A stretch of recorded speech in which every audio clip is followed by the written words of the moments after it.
Welcome to the Reinventing Education podcast. This is a podcast for anybody who is interested in reinventing what education is. I'm Rob McLeod, as always, joined by Brendan O'Leary. Morning, Brendan. Hi, Rob. So right now, you and I are in the process of running montage episodes. This is like those episodes of Bugs Bunny and Tweety that would annoy me as a child, where there'd be a few moments of new content, and then they just flip to content from old episodes of Roadrunner, getting the best of the coyote. But really, this is us tying our narrative together. How's that for an intro? Those are my favorite episodes. Those episodes of Friends where they would cut in all the montage scenes. It's like a greatest hits. It's a medley of all the best stuff. It's kind of what you and I are working through right now.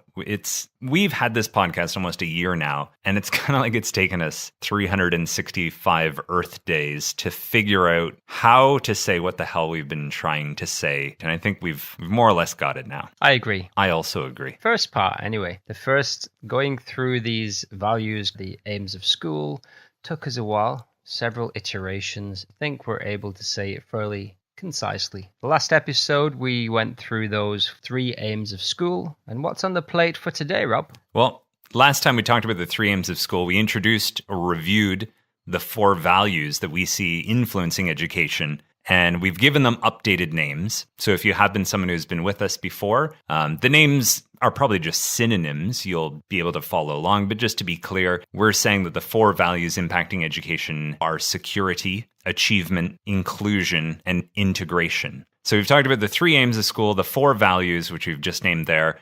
And now we're going to review and remix our understanding of the quadrants, which is one of the other pieces of the map that we're kind of using to help us navigate through what the reinventing of education could look like. So, shall we get into talking about quads? If you were to go looking for education, where would you find it? Kind of a philosophical question, but like, what are we actually talking about when we talk about education? So Brennan and I, we kind of believe that some aspect of education is to be found in each of the 4 quadrants that we're going to lay out here. These are like 4 different perspectives on what education is. We often talk about education like it's one big thing, but really it's made up of several distinct parts, and the quadrants are going to help us to unpack what those parts are and look at each. So if you go to the dictionary, education is defined as the process of receiving or giving systematic instruction, especially at a school. So the receiving or giving of systematic instruction, especially at school. But to talk about the process of receiving or giving systematic instruction at school, we need to separate it into its parts. And doing so is both practical and we see as necessary if we're going to reinvent what education is. So there's an old story.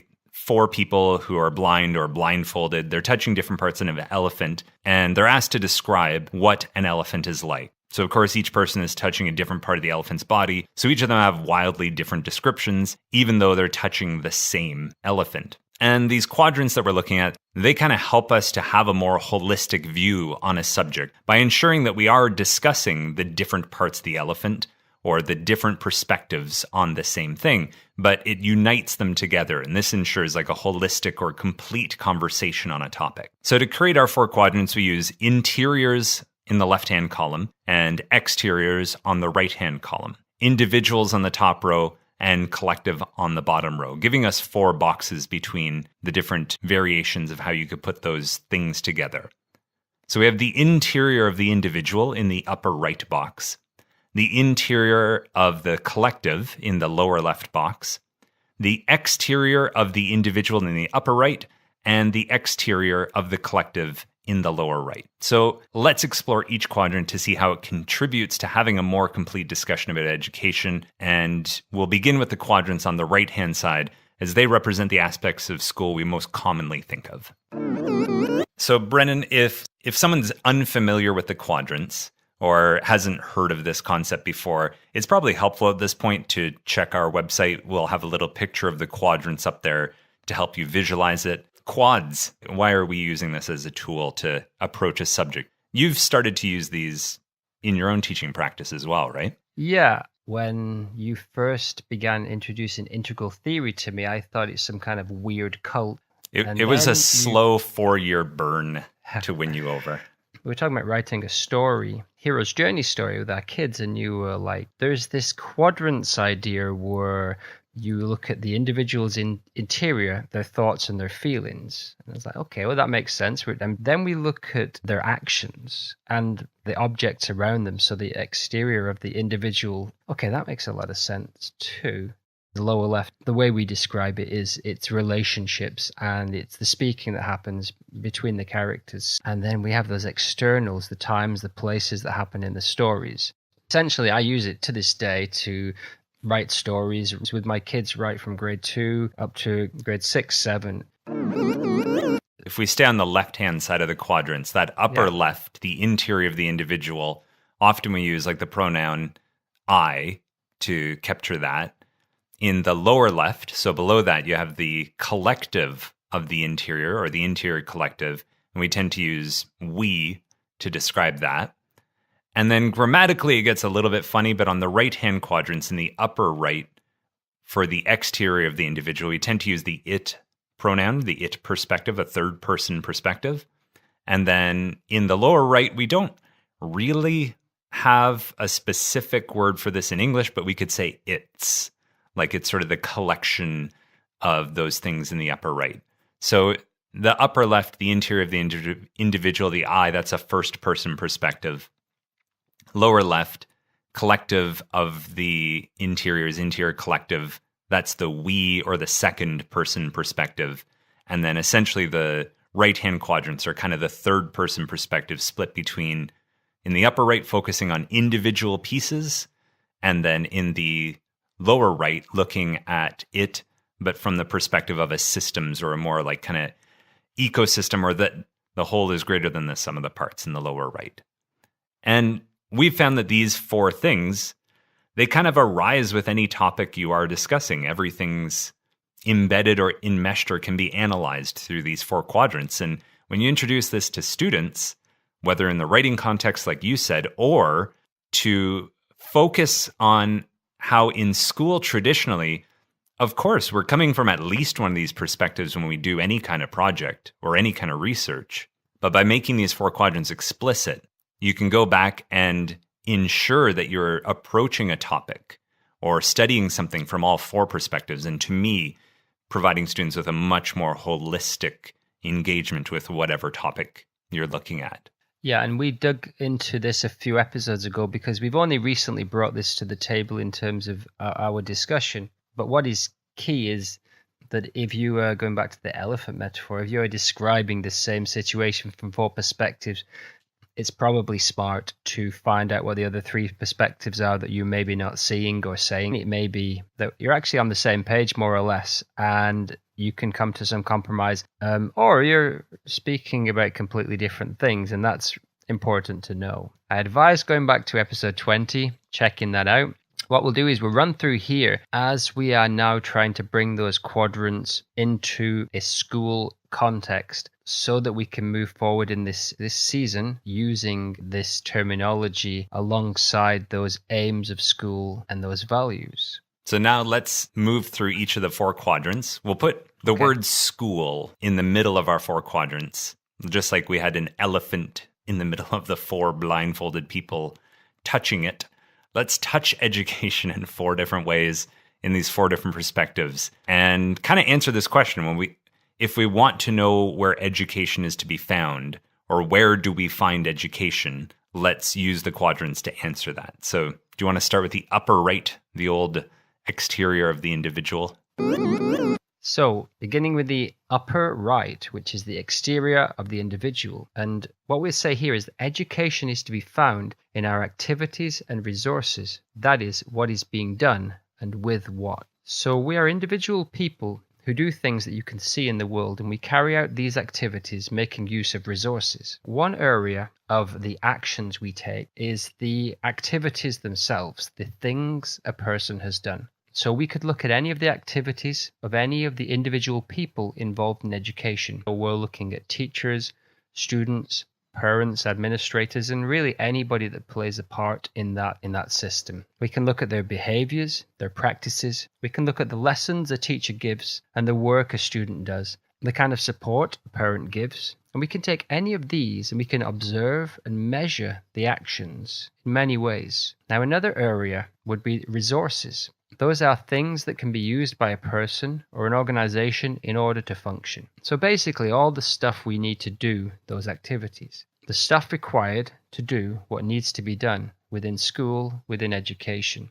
So these include materials, all of the hardware, technology, the people, so the teachers, the classroom assistants, all pastoral care, anybody plays a part within school and education, the money, and all the way down to the level of minutiae, like the pencils we use and the insecticide used on the school lawn. Okay, so Rob, the upper right, the exterior of the individual within education, how would you explain that to somebody who is new to this concept? I think just starting with that, if the idea of the quadrants is new to you, you might be sitting there kind of like, what are these guys going on about? Like the activities, the resources, that's not what we're talking about when we talk about education. I think when you listen to the next 2-3 quadrants that we still have to introduce here, I think you'll begin to see the connections between all of these and how when we talk about education as being one thing, what we're actually talking about is education across these 4 quadrants. And we're going a little bit further to even make a little bit of nuance or distinction within each of these quadrants. So to talk about the activities and resources, well, this is like the stuff we're doing and the stuff we're using to do that with. So when we talk about education, this is one of the aspects we can touch in with. This is one of the things we can engage with to find education. We find education in the activities and the resources that we use. Yeah, it's essentially everything you can see and get your hands on anywhere within the school or the system as a whole. We can divide education many, many ways. This is an attempt to divide it in a way that doesn't seem to leave anything out. We have the interior, the exterior, the individual, and the collective. And we're very happy to hear if there's an element or a section of the universe that is missing from those groups. But I believe that the quadrants at least attempts to cover all areas in a systemic way. So let's systematically now move down to the lower right. The lower right of education being the exterior of the collective. Education is to be found in our environment and systems. Where is it happening and through what means? So the upper right activities and resources could be seen as like the individual trees in a forest, while the lower right is the forest or the ecosystem of the school itself. In the upper right, we have the individual exterior pieces. In the lower right, we have the collective exterior. We've got the systems, the networks, how everything's connected together. And the lower right represents how the sum of the parts is greater than any individual piece. Here we have the environment and the systems. So the environment, we find education in the surroundings or conditions in which a person or community operates. So all of the individual resources in that upper right come together to make some kind of ecosystem. This could include how we organize the space in a school building. So the actual space could be a classroom or the hallways, could include the playground, and it also includes the neighborhood, city, or town around the school. So not limited to only the environment within the school walls itself. But along with the environment, we also have the systems. And a system is an organized scheme or method, the strategies and protocols. It's a set of principles or procedures according to which something is done. This includes how we organize the pieces. This could include our curriculum, our handbooks, school development plans, codes of practice, our technological networks, our IT, the short and long-term plans, and the various pedagogical approaches that inform what we do. Systems are also sets of things working together as parts of a mechanism or an interconnecting network, a complex whole. The process of receiving or giving systematic instruction in school is an expression of something larger than itself. It's not existing in isolation. The school is connected to something larger than itself. For example, the school is connected to the local and national economy. or education is part of the overlapping networks, systems, and structures. Education can also be part of larger governmental or political initiatives, and education can also be an expression of certain societal factors or priorities at that time. It's an expression of something larger than itself. We will shift to the left side of the quadrants that have to do with the interiors of education now. Traditionally, these have either been overlooked or given minimal attention. However, we believe that this is done at our peril. These aspects of school must be included in our concept of education, or else our view of the influencing factors is incomplete, and therefore neither adequate nor useful. Systems, O'Leary, I know you're a big fan of understanding the systems, the bigger picture of why things are done and the way that we do things. Yeah, I think more and more schools are edging towards being a little bit more explicit about how we actually do these things. They've always existed, but I think they've been part of a hidden lore of traditionally within school. Curriculums have not always been written down, and there hasn't always been long and short-term plans available within schools. These are fairly modern kind of developments. But what is clear is that just having the pencils and the people and the chairs is not going to get you very far. Without them, you're also in trouble. But if you just have them and there's no actual protocols, plans, and strategies for getting where you want to go, you are not going to serve the community very well. The students won't make the progress that they're looking for. The teachers will be unable to carry out the larger aims of the organization and have a say in it if those aims and strategies to achieve those aims are not clear. I think this is about order. Systems ensure order within an environment, essentially. We've used these two words here to represent this lower right of school and education, environment and systems. And the environment, like, you can actually go into places on the planet where the education is happening. Like, there are schools, there are classrooms, there's a physical space you can go to, and that is part of what we're talking about with education. There are also systems, and as you're kind of alluding to, you need a bigger picture to organize what's going on within that environment, within that space. Yeah, and again, as we move more to making those explicit, I think it serves more people within the community. It can make people uncomfortable to know that we've actually just pulled the veil back or opened the can of worms and said, actually, this is what's already happening.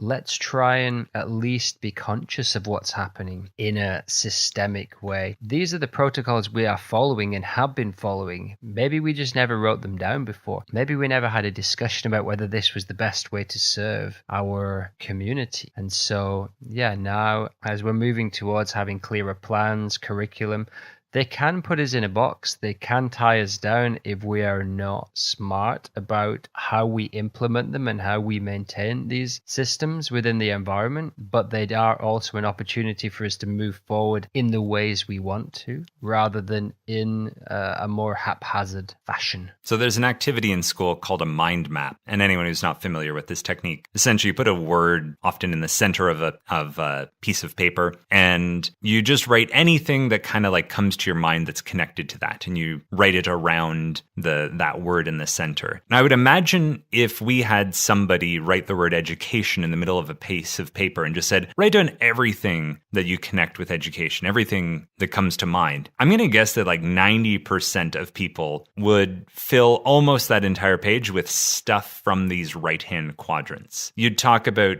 chalkboards. That would be like an upper right type of thing here. That's one of those resources. We'd talk about textbooks, or, maybe we get into that lower right of talking about some of these systems like curriculum or report cards. We might talk again about kind of the activities, like different projects that we would do, all these sorts of things. It would be all stuff that you can see. And that's kind of what's important here. These right-hand quadrants, somewhere, like you said, you could get your hands on this sort of stuff, or at least touch a part of it if it's a larger system or a larger environment. And that's totally correct. Just like two of the people touching part of an elephant, the thing that they are talking about is correct. But here's where I think our narrative brings something to the table that's maybe missing from a lot of discussions about education, and that's that we're also wanting to include this left-hand side of the quadrants, the interiors. And we want to talk about both the interiors of the individual and the interiors of the collective, or the interiors of the group. So this time, Brendan, as MC here, I'd love for you to enlighten us on the upper left, the interior of the individual. Yeah, and touching on that point, I will read articles or speak to people who are coming from these left interiors, but also within those articles, maybe they are not talking about those exteriors quite as much. So I think we're aiming for that balance, that coverage of all four. So if we get into the quadrant that is described as the upper left, the interior individual, this would state that education is to be found in our reactions and our personal beliefs, what is happening inside of us and what it means to us. So we'll begin with the interior of the individual in the upper left and look at the aspects of reaction and belief. There are many individual people to be found in education. This could be a student, a teacher, a parent, an administrator. Each of these individuals has their own personal reactions and beliefs inside of them in relationship to the process of receiving or giving the systematic instruction at school. So we look first at reaction. This is something that is done or felt or thought in response to a situation or event. Each individual has their own reaction or experience of what is happening at any given moment. Reactions in relationship to education could include each person's thoughts, feelings, the range of emotions that arise in them, different states of consciousness or levels of attention they experience. And alongside this reaction, there's an individual belief. This is something that the individual person holds to be true. The belief is that the glasses I wear, that I see the world through. A personal narrative or story that I help to organize and make sense of what I experience. Each individual comes to their own beliefs either through scientific facts, personal experience, or what they've heard from others, or just what I want to think is true because it's convenient or makes me feel better. Beliefs could include opinions, identity, motivations, desires, interests, perspectives, and narratives that individuals bring and have an influence on what education is. So Rob, this is the fields. We're heading into your area of delight. How would you open up this vista? So if we're looking for where we can find education, you can't deny that part of education is the actual experience that the individuals are having within the giving and receiving of systematic instruction. Every single person in education is having some kind of personal reaction or belief. And although we don't really think of thoughts or feelings as being like on the table or worth considering, I have heard the line like, thoughts are things. Thoughts are still a thing, even if you don't see them out in the world around you. But for the person having them, that's a hugely influential guiding factor in what's going on, not only for them as an individual, not only how they're showing up in groups, but also it's really informing and influencing those activities. It's really influencing even how they're engaging with their environment or with those systems in the other quadrants. So if we want to talk about where education is to be found, we have to be looking at the actual phenomenon of experience that the individuals are having, because that's what it's being perceived through, and that's how it's being responded to on the individual level. And, we can throw all kinds of other words in here, like, are you going to talk about school and not talk about personal meaning to an individual or like desire or ambition? Like all of these internal things, these experiential things are having an influence and are also a foundational part of any discussion about education. And I think traditionally this is the area that has been minimized most inside an educational system, especially in the security kind of school system, particularly where things are more or less set in stone. There's a hierarchy, there's a tradition, and really we're not necessarily asking you to bring too much of yourself to this. There's a set of steps, and if you can do them correctly, great. As we moved more into that achievement and ambition kind of paradigm, there was a little bit of there is something out there for you, but it's only one of these very limited choices that we're allowing you, which does open up more and more as you get older and you move into a university level where there's a huge range, or a vocational level. But elementary school, secondary school, even at the achievement kind of paradigm, not a lot of scope for bringing yourself in. And so this is the one that has started with the inclusion value over maybe the last 20 or 30 years to start creeping in that actually what you say, what you want to do, your own path, and your feeling on that is actually really key. And of course it is, but it's really hard to take a system that was designed for social reasons and not necessarily with any real view of that third aim of school of bringing out the unique skills within an individual, and now try and change that system so that it puts that front and center. And so without going too far into this is definitely a place of what you may call culture clash. For those who feel that the traditional system, which was essentially focused on exteriors, was working really well, and those who feel that no, there's that interior that needs to be brought much more into focus.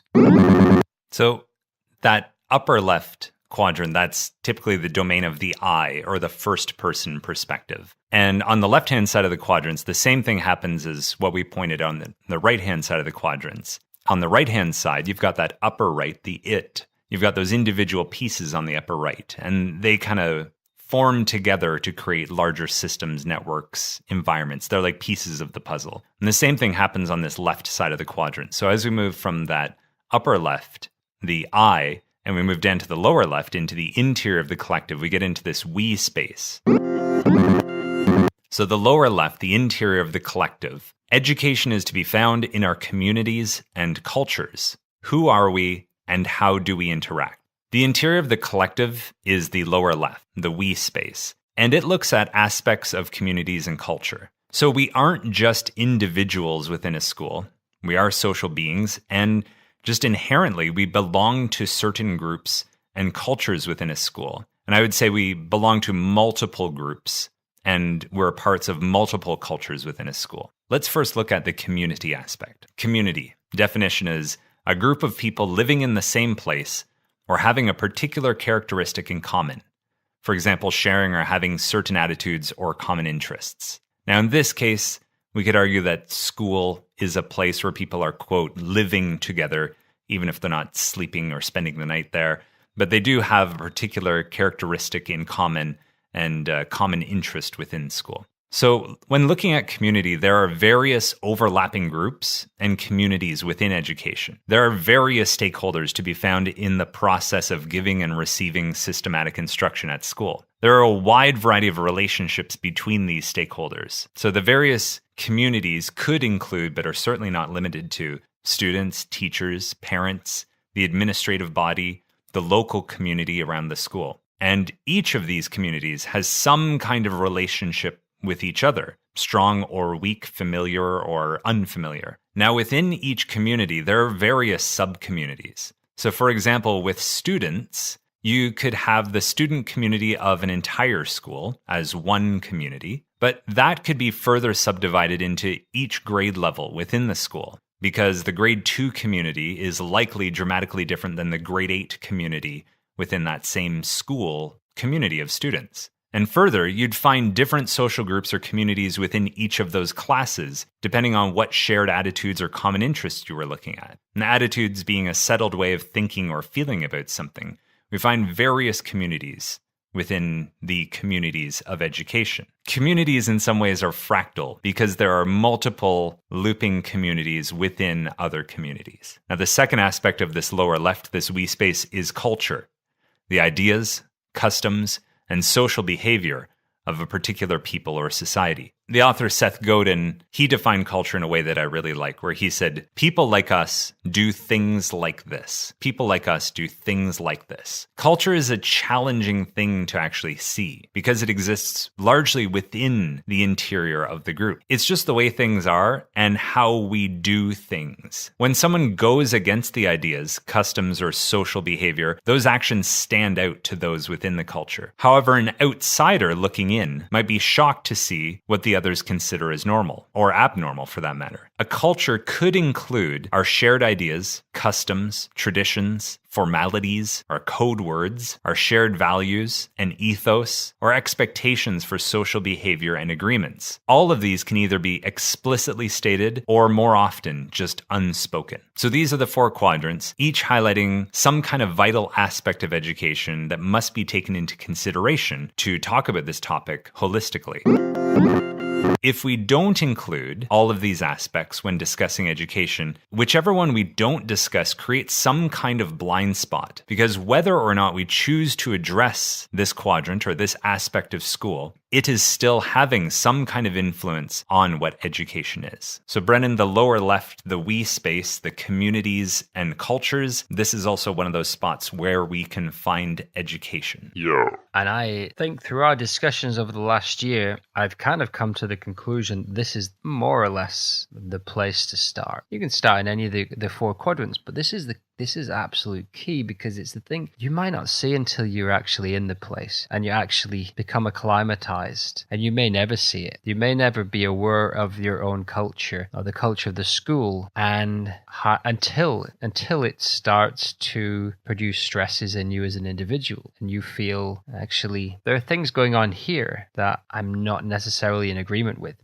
Alternatively, it is the place where you can feel most at home. You walk into a place and within hours, days, you're like, this is it. This is the place I should have been all this time. We're on the same wavelength. We've got the same aims, but generally it is not explicit. Generally it is something you have to go out of your way to kind of read the signs, and ignore it at your peril. Culture eats strategy. That's one of the favorite lines I've read over the last few years, and it is absolutely true. We can go in with that lower right or that upper right, the best activities, the best strategies, and the best intentions in the upper left. The best intentions in the upper left, but it will be chewed to pieces by that lower left if it is not in alignment with what we think. And I would say that you could make the same case for any of the quadrants, but I think it's especially vivid when it happens in that lower left, because you can show up with some new kind of activity in that upper right. You can show up with some kind of new resource and new way you want to do things, but if it doesn't match your lower right system, or it's not a fit for your environment, or it's not a match for your lower left culture and community that's already there, or just in the upper left, the individuals don't buy into it, it's also not going to take on. And the same can be said for any of those quadrants in the lower right as well. If those new systems or new way of organizing the environment isn't a match for the activities in the upper right, it's not a match for the community, and people don't buy in, then it's also going to fall apart. And you can have your own beliefs about something, and again, that culture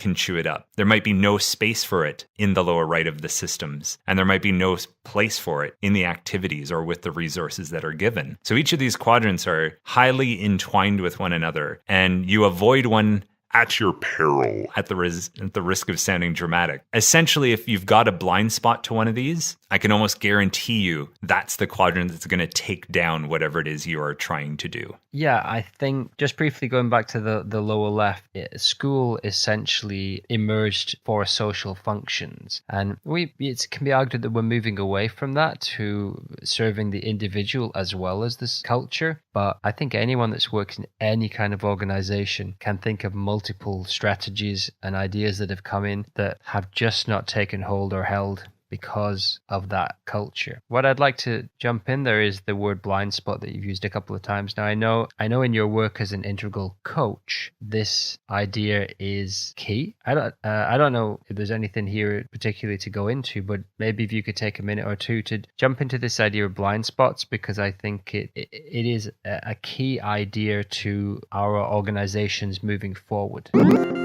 Yeah, I think our podcast is attempting to point out all the blind spots. So there's a pretty close connection here to the way we use blind spots when you're in your car. If you're on a huge freeway, multi-lane road, and you're driving along and you want to switch lanes, you not only check your mirrors, you check your blind spot as well, because your mirrors can show you everything that the mirrors can show you, but it's only when you turn your head and look over your shoulder that you can see what's in your blind spot. And whether or not you see what's in your blind spot when you're on the highway, it's still friggin' affecting your commute or your desire to change lanes or to stay in the lane that you're in. So a blind spot is essentially something that's there, but you're not paying attention to, or you're unaware to even notice it in the first place. And typically, we kind of approach topics, conceptualizing them, problem solving them through some of these quadrants. And it's not that you have to learn them. We do these by default. But the thing is, when you don't include some of the quadrants in your analysis or you're thinking of something, when they're not included, they create some kind of blind spot. So for example,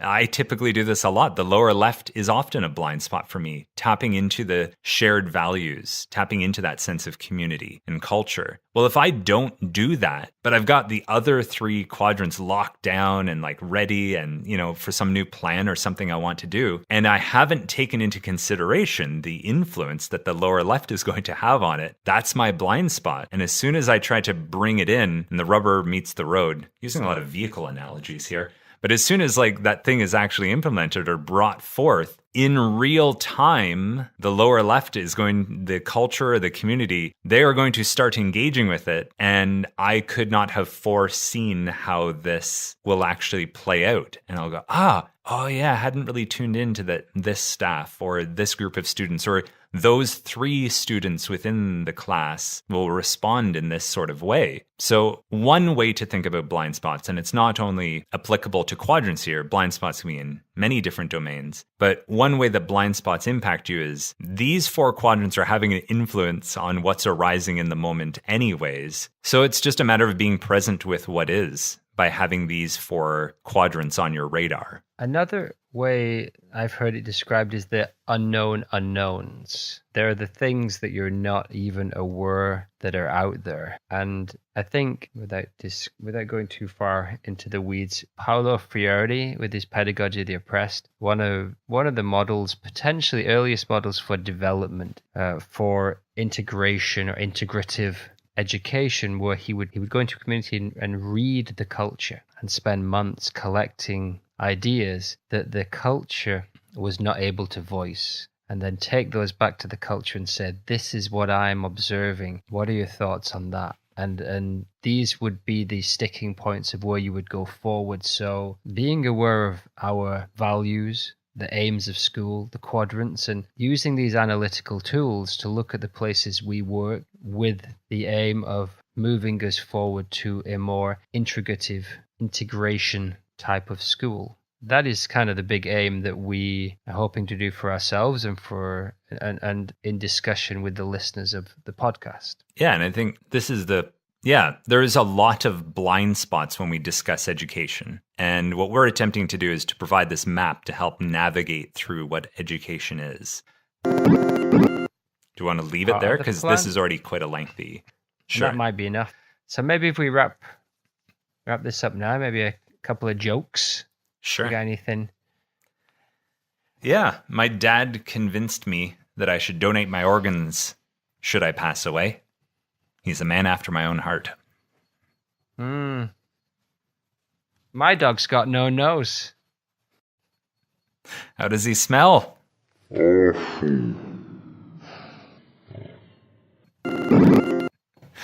Wrap it up, Mac. All right. So this is like the ultimate cliffhanger now, Brendan. We're going to leave our talk here, having now pointed out that there's all these dangerous, disaster-causing blind spots that we have when we talk about education. But in our next episode, we're finally going to put all of these pieces together, the aims of school, the values, and these quadrants, to talk about how the different values influence the quadrants, how the quadrants influence the aims of school, how all of these pieces are kind of intertwined, connected together, and essentially like a living organism that we call education. And hopefully with this kind of way to present thinking about education, this kind of perspective on it, we can access new territory that we're currently not in our discussions about education.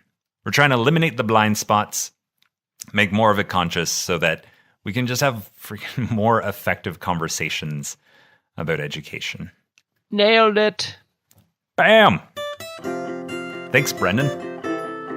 Thanks, Rob.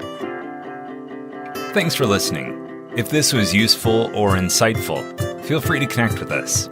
We have a private Facebook group, request to join and we'll let you in. We tweet reasonably interesting stuff on Twitter, and we animate portions of our podcast on YouTube. You can find us on Facebook, Twitter, and YouTube by searching Reinventing Education Podcast. We appreciate you liking, reviewing, or sharing our stuff online, but we're just as happy if you talk about the ideas you've heard here with friends or colleagues in person. From Brennan and myself, attention is a valuable thing these days. Thanks for having some of your attention on what we're saying.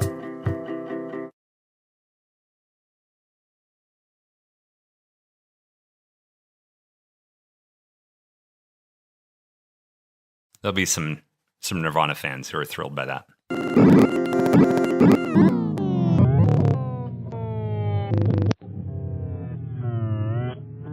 Maybe actually you could switch all of those to I. Like, this belief is like the glasses I wear, because that's actually hitting the pronoun. It's sort of, what's the word I'm looking for here, Brennan? I'm trying to ad-lib here, but it's the, what's that mathematical thing that keeps fractal? It's a Mandelbrot set. It's a Mandelbrot set. So the most complex perspective you could take, I'm not trying to get more complicated here, what I'm trying to say. They're arising anyways. Listen, here's what I have noticed. Your endings, I try to read into them whether this is, O'Leary, you've just ruined that. Like, thanks, Brendan. Or I'm ready for a nice glass of orange. Thanks, Brendan. Like, let's do a couple. Let's do O'Leary, you just ruined that. I'm not happy with how that went. It is unsalvageable. But you want me to say that through my thanks, Brendan? Through your thanks, Brendan, yeah. Thanks, Brendan. That's pretty much how you do all of them. All right, how about that was spot on. That these guys are going to love this. Thanks, Brendan. Okay, and how about a sarcastic, like, this is a bullshit ending. Like, Jesus, I wish we could just press stop and not have to do this ending bit. Thanks, Brennan. That's the best one. That's the keeper. Thanks, Rob. See you on the other side. $2 for the talkies. 2 cents. 2 cents for the talkies. Hey, see? You dirty rat. All right. It's all staying in. It's all staying in the movie. All right. Alrighty. Yeah, you should actually leave that part at the end. That would be good. Yeah, we'll just do a blooper reel. All right, I'm going to press stop here. 56 minutes in. Yeah, that's a full-on. And the insecticide used on the school lawn. The insecticide used on the school lawn. Insecticide being the 1992 Nirvana 1992 Nirvana B-Sides LP. Mm-hmm. This may not make the cut. If it does, though.